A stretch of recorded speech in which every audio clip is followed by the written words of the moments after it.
지난 1월 마지막 주일부터 2월 이제 마지막 주일까지 우리가 지혜란 무엇인가에 대한 말씀을 듣고 있습니다. 이 기간 동안 우리가 잠언을 함께 읽고 묵상하고 또 외우면서 성경에서 말하고 있는 지혜란 무엇이고 또 성경에서 말하는 지혜로운 사람은 어떤 사람인가 함께 상고하고 있습니다. 오늘 그 세 번째 시간으로 우리가 말하는 것에 대해서 어떻게 하면 지혜롭게 말할 것인가에 대해서 함께 생각해 보려고 합니다. 지금은 저희 아이들이 커서 아이들 때문에 그럴 시간이 없지만 저희 결혼 초 아이가 없을 때에 제 아내가 외출하기 전에 항상 옷을 꺼내 입고 저에게 그 옷을 어떻게 생각하는지 물어볼 기회가 있었습니다. 특별히 주일날 아침에 교회 가기 전에는 여러 옷을 입어볼 때마다 여보 어때? 라고 저에게 물어보았죠. 저는 정말로 제 아내가 제 의견을 물어보는 줄 알았습니다. 정말로 제 의견을 물어봐서 제가 솔직하게 이야기해주면 되는 줄로 알았어요. 어느 한 주일 아침에 저희 아내가 옷을 입고 나왔는데 그 아내가 고른 옷이 아내의 많고 많은 옷들 중에 제 아내에게 조금 어울리지 않는다라고 생각했던 옷이었습니다. 그래서 매우 조심스럽게 아내에게 얘기했죠. 그 옷 말고 좀 다른 옷은 없어? 그 옷 말고 좀 다른 옷을 입었으면 좋겠는데. 저는 정말로 제 아내가 제 의견을 묻는 줄 알았다니까요. 그래서 솔직하게 얘기해 주었죠. 그랬더니 아무 말 없이 쌩 옷장으로 들어가더니 자신의 물건을 이내 챙겨서 먼저 차로 갔습니다. 그리고 그 당시에 저희가 1시간 정도 떨어진 교회를 다녔는데 1시간 정도 교회를 가는 중간에 아무 말도 없이 창밖을만 바라보았습니다. 뻘쭘하니 전 옆에서 운전하는 동안에 아니 내가 뭘 잘못한 건가? 어떻게 생각하는지 물어봐서 어떻게 생각하는지 솔직하고 진솔하게 이야기해 주었는데 내가 도대체 뭘 잘못한 건지 알 수 없었습니다. 나중에야 여자들이 옷을 입고 남편에게 어떠냐라고 물어볼 때는 솔직한 의견을 물어보는 것이 아니라 동의를 구하고 확인받고 싶어 한다는 것을 나중에 제가 알게 되었습니다. 여러분, 우리는 정직하게 말하고 언제나 진실되게 말하는 것이 좋은 것이고 하나라도 거짓되게 말하는 것이 나쁜 것이라고 배워왔습니다. 그런데 그날 아침에 저는 제 아내에게 정직하게 말을 했습니다. 그런데 정직하게 말한 것이 저와 제 아내 사이에 좋은 것을 만들지 못했습니다. 정직하게 말했습니다. 그러나 정직하게 말한 것이 좋은 것을 만드는 일에 실패하게 되었다는 말입니다. 저는 지난 15년 동안 이 미국 땅에 살면서 이 미국 사람들 사이에 말에 대해서 서로 상충되는 두 가지 속담이 존재한다는 것을 발견하게 되었어요. 아마 여러분들도 이런 말 들으셨을 것입니다. Honest is the best policy. 정직하게 말하는 것 가장 좋은 정책이다. 이 말은 언제 어디서나 정직하게 말하고 진실을 말하는 것이 가장 좋은 것이다 라고 가르쳐주는 말입니다. 그러나 그거는 반대로 이런 말도 있습니다. If you cannot say anything nice, don't say anything at all. 좋은 말을 할 수 없다면 차라리 아무 말도 하지 말아라. 가만히 써보십시오. 방금 전에 우리는 언제 어디서나 정직하게 진실되이 말하는 것이 가장 좋은 것이다 라고 말을 했습니다. 그러나 그렇게 말하면서 동시에 우리는 something nice, 좋은 것을 말할 수 없다면 차라리 침묵하는 것이 낫다라고 똑같은 입으로 두 가지 말을 하고 있습니다. 그렇다면 이렇게 생각해 보십시다. 지금 내가 솔직하게 말하려고 하는 진실이 다른 사람 듣기에 좋지 않다면 말을 해야겠습니까? 말하지 말아야겠습니까? 내가 지금 정직하게 말하려고 하는 것이 이 진실이 나와 저 사람을 갈라놓고 갈등하게 만드는 것이라면 이것을 말을 해야겠습니까? 말을 하지 말아야겠습니까? 정직이 가장 좋은 것이니 정직하게 말해야 될까요? 아니면 정직하게 말한다 해도 나이스한 것이 아니니 차라리 침묵하는 것이 좋을까요? 하나님께서 지으신 피조물 중에 인간은 가장 정교한 말을 가지고 있습니다. 동물들도 의사를 교환하기는 합니다. 하지만 동물들이 가지고 있는 그 의사소통 중 인간이 가진 말만큼 정교하고 복잡한 것은 없습니다. 여러분, 우리 인간이 말을 할 수 있다는 것은 축복이자 동시에 저주입니다. 우리 인간은 말을 통해 사람을 위로하고 사랑하고 용기를 북돋아 주기도 하지만 동시에 우리는 말을 통해 사람에게 상처 주고 헐뜯고 때때로는 죽음으로 몰아가기까지도 합니다. 그러므로 잠언 18장 21절에 하나님께서 잠언 저자를 통해 말씀하신 것은 참으로 진리의 말씀이십니다. 죽고 사는 것이 혀의 힘에 달렸나니 혀를 쓰기를 좋아하는 자는 혀의 열매를 먹으리라. 지혜로운 사람은 누구보다 혀를 다스릴 줄 아는 사람입니다. 혀를 다스려 지혜롭게 말할 줄 아는 사람이 정말로 현명한 사람입니다. 그렇다면 혀를 다스려 지혜롭게 말한다는 것은 무슨 뜻이시겠습니까? 그것은 단순히 말수가 적은 것을 말하는 것일까요? 아니면 천천히 조심해서 말하는 것일까요? 성경의 지혜의 책인 잠언은 혀를 다스려 지혜롭게 말한다는 것에 대해서 어떻게 가르치고 있을까요? 잠언을 쭉 읽다 보면 가장 먼저 발견하게 되는 것은 지혜롭게 말하는 것은 정직하게 그리고 정확하게 말하는 것입니다. 잠언 23장 16절에 보면 만일 내 입술이 정직을 말하면 내 속이 유쾌하리라. 그리고 14장 5절 말씀에 신실한 증인은 거짓말을 아니하여도 거짓 증인은 거짓을 뱉느니라. 잠언 말씀은 매우 명확합니다. 지혜롭게 말한다는 것은 먼저 정직하게 말한다는 것입니다. 있는 사실을 그대로 더하지도 않고 빼지도 않고 있는 그대로 말하는 것이 지혜롭게 말하는 것입니다. 정직하게 말하는 것이 지혜로운 것이고 거짓을 말하는 것이 지혜롭지 못한 것인 이유는 한 번 거짓으로 뱉은 말은 항상 부메랑처럼 돌아서 우리에게 다시 돌아오기 때문입니다. 부메랑처럼 돌아온 거짓은 그 거짓을 숨기기 위해 또 다른 거짓을 이야기하게 되고 그렇게 그 일이 반복되고 또 반복되다 보면 우리 어느새 거짓의 노예가 되어 있다는 것을 발견하게 됩니다. 사무엘상 11장에 보면 다윗이 우리아의 아내 밧세바를 부정하게 취하는 장면이 등장합니다.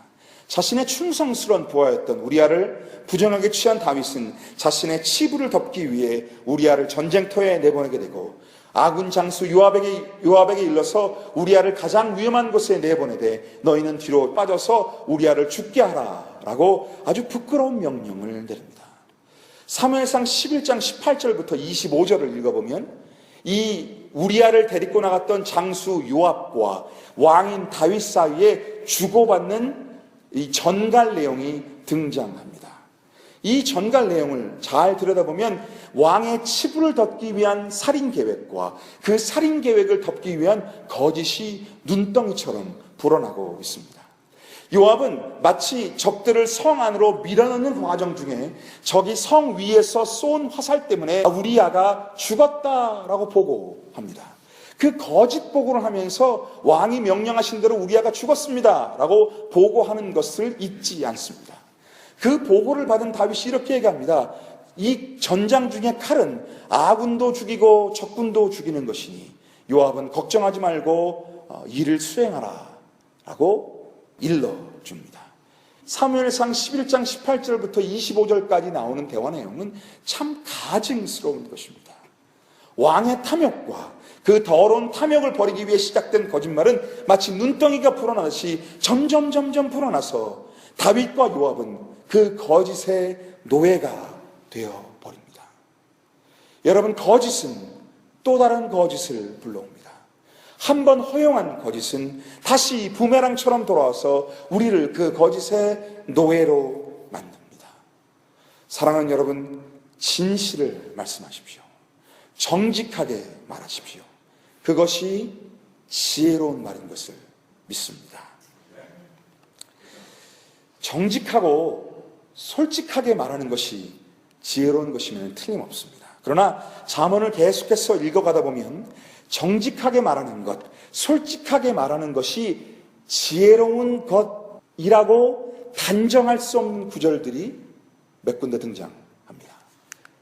대표적으로 세 구절을 들 수가 있는데, 잠언 18장 4절 말씀입니다. 명철한 사람의 입의 말은 깊은 물과 같고 지혜의 샘은 솟구쳐 흐르는 냇물과 같으니라. 15장 2절 말씀, 지혜 있는 자의 혀는 지식을 베풀고 미련한 자의 입은 미련한 것을 쏟아내니라. 그리고 마지막으로 10장 11절의 말씀, 의인의 입은 생명의 샘이라도 악인의 입은 독을 먹어버리니라. 여러분, 이 세 구절들을 묵상하다 보면 잠언이 말하고 있는 지혜의 말이란 단순히 정직한 것을 뛰어넘은 깊은 물이고 지식을 베풀고 생명의 샘이다 라고 말씀하고 계십니다. 이 세 구절들을 종합해 보면 지혜로운 말이란 단순히 사실을 정직하게 이야기하고 솔직하게 이야기하는 것, 그것을 뛰어넘는 어떤 것이다 라고 말씀하시는 것만 같습니다. 이 세 구절들을 두고 제가 묵상하는 가운데 저는 그것을 생명을 살리는 말이라고 정의 내렸습니다. 잠언에서 말하는 지혜로운 말이란 솔직한 것을 뛰어넘어 생명을 살리는 말을 하는 것입니다. 잠언에서 말하는 지혜로운 말이라는 것은 정확히 말하는 것을 뛰어넘어 은혜의 말을 하는 것입니다. 잠언에서 말하는 지혜로운 말이란 솔직하게 말하는 것을 뛰어넘어 나의 말로 인해 은혜가 베풀어지고 용납이 베풀어지고 사람이 살리는 것을 경험하게 되는 것입니다. 여러분, 정확하게 말하고 똑바로 이야기하는 것은 더할 나위 없이 중요합니다. 오해하지 마십시오. 정직하게 말하는 노력을 쉽게 여긴다고 말하고 있는 것이 아닙니다. 정직하고 진실하고 솔직하게 말해야 합니다. 그러나 정직하게 말하는 말이 늘 생명을 살리는 것은 아닙니다. 진실을 말하는 말이 늘 사람을 구원하는 말은 아닙니다. 오늘 우리는 그 예를 우리가 두 번째로 읽은 요한복음 8장 말씀에서 찾을 수 있습니다. 요한복음 8장의 이야기는 우리가 모두 잘 알고 있는 이야기입니다. 음행하다가 한 여인이 현장에서 붙잡혀서 예수님 앞에 끌려왔습니다. 사람들은 예수님 앞에 그 여인을 세워놓고 이렇게 이야기했습니다. 모세의 율법에 의하면 이런 여자를 돌로 치라고 명하였거니와 선생은 어떻게 말하겠나이까? 여러분, 이 여인을 두고 한 사람들의 말은 정확한 말입니다. 이 말은 틀린 말이 아닙니다. 모세의 율법에 의하면 음행하다가 현장에서 잡힌 여인은 돌로 맞아 죽어야 마땅합니다.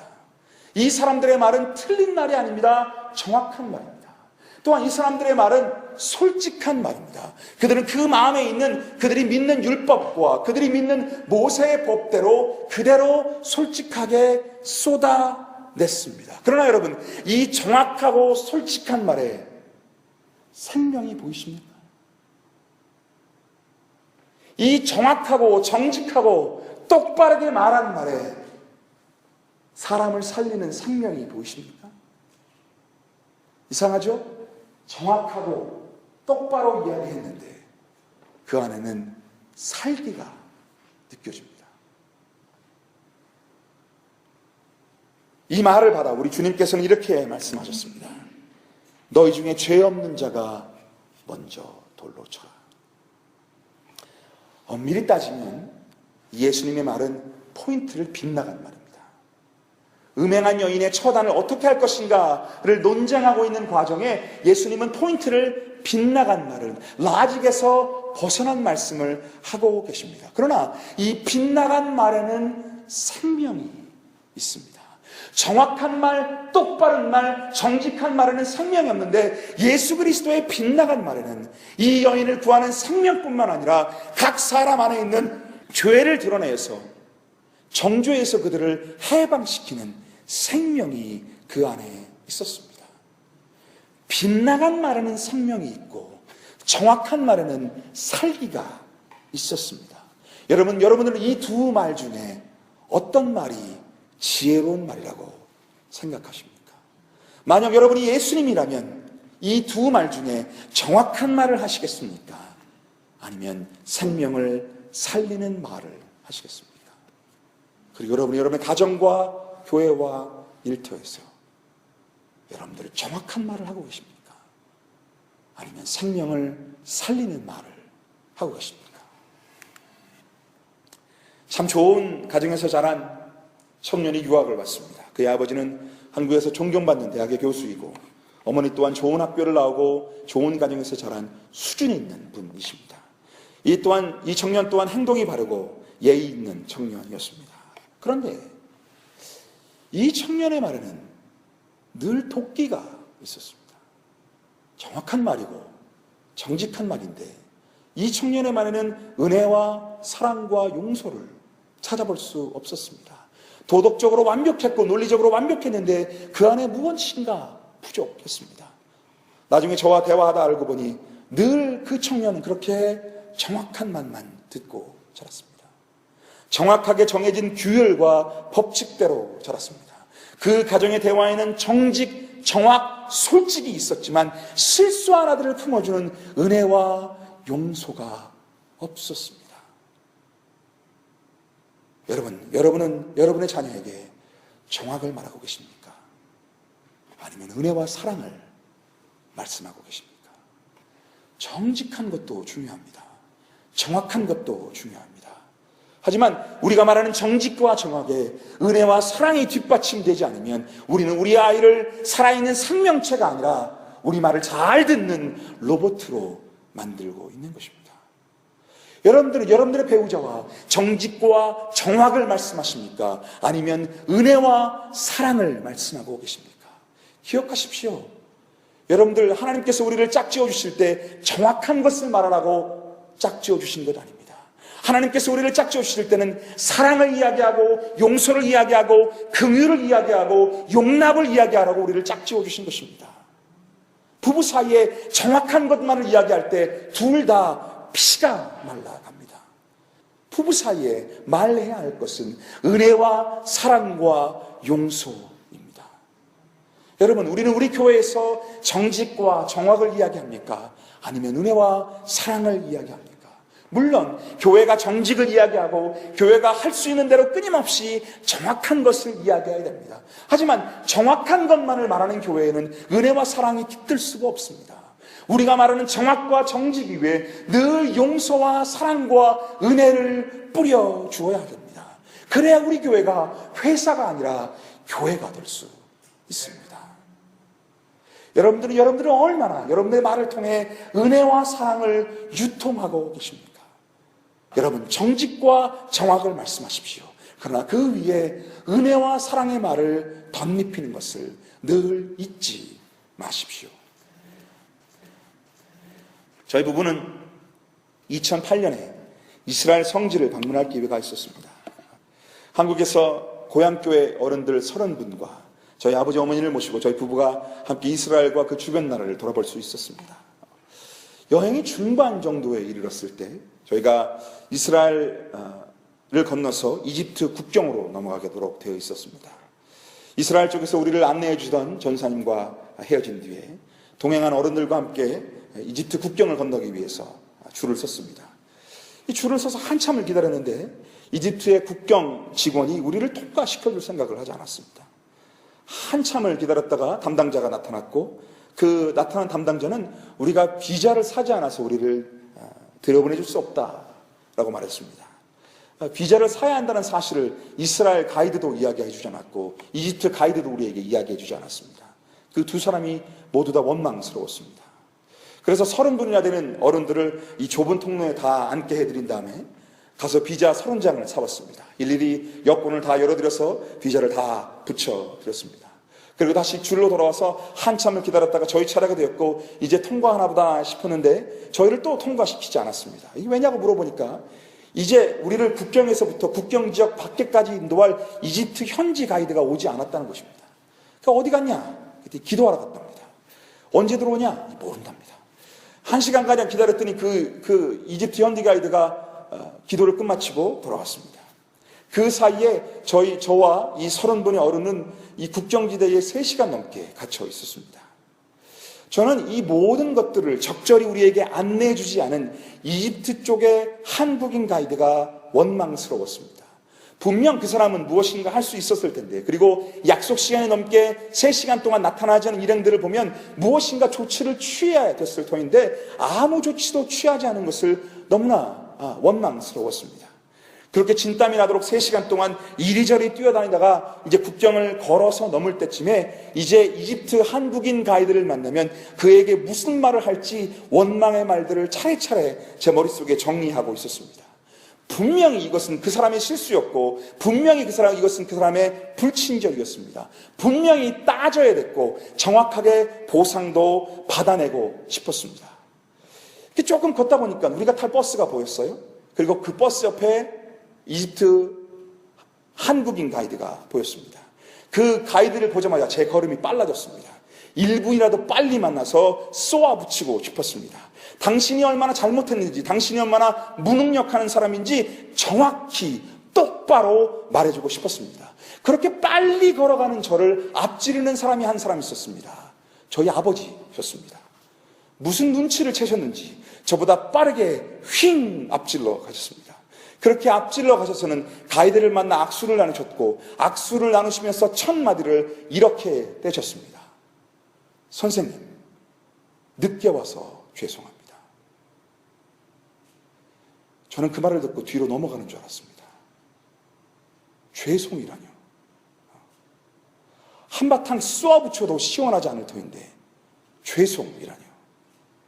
여러분, 저희 아버지의 말씀은 틀린 말이었습니다. 죄송해야 될 사람은 저희가 아니라 그 사람이었습니다.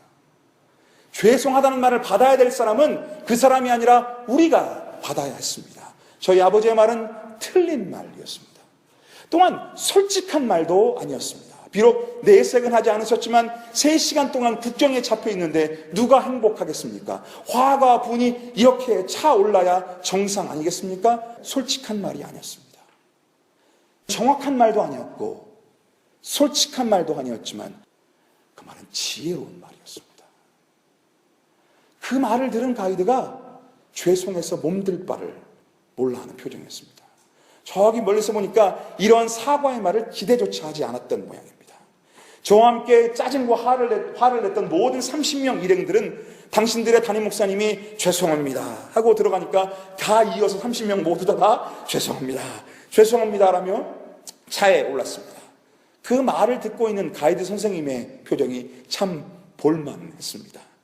제 차례가 왔고 저도 울며 겨자 먹기로 죄송합니다 라고 버스에 올랐습니다. 여러분, 그렇게 시작된 저희의 이집트 여행 내내 저희가 참 편안할 수 있었습니다. 누구 하나 그 일을 회상하는 사람도 없었고 누구 하나 그 일로 인해 얼굴을 붉히는 사람이 없었습니다. 그리고 특히 그 가이드와 우리가 이집트 여행을 하는 내내 참 사이좋게 지낼 수 있었습니다.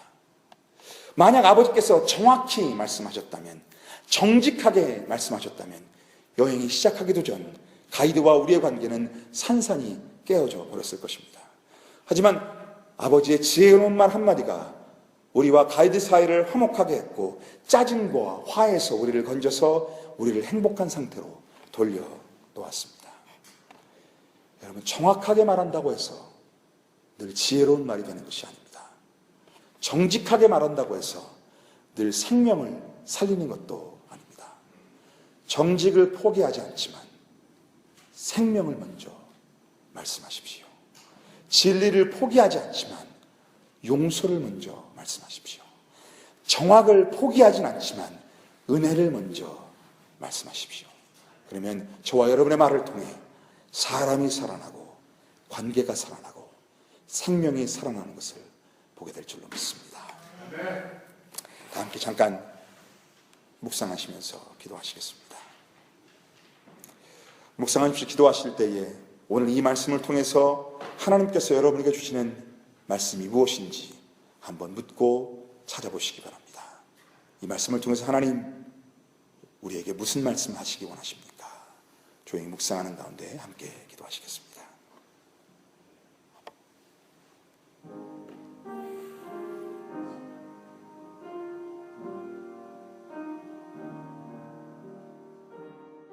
아버지 하나님, 저희의 입에 생명을 허락하여 주시옵소서. 지난날 저희의 말을 가지고 헐뜯고 상처 주었던 것을 모두 회개합니다. 하나님, 우리 말에 생명을 허락하여 주셔서 우리가 하는 말을 통해 우리의 자녀와 가족과 친구가 살아나는 것을 볼 수 있도록 주님 인도하여 주시옵소서. 우리의 말을 통해 절망 중에 있는 사람들이 용기를 얻을 수 있도록 도와주시고, 우리의 말을 통해 예수 그리스도를 모르는 사람들이 그리스도의 생명의 복음을 따라 살 수 있는 축복된 말, 생명의 된 말이 저희 입에 있을 수 있도록 주님 축복하여 주시옵소서. 이 모든 말씀 우리에게 말씀하신 예수 그리스도의 이름으로 기도드렸사옵나이다. 아멘.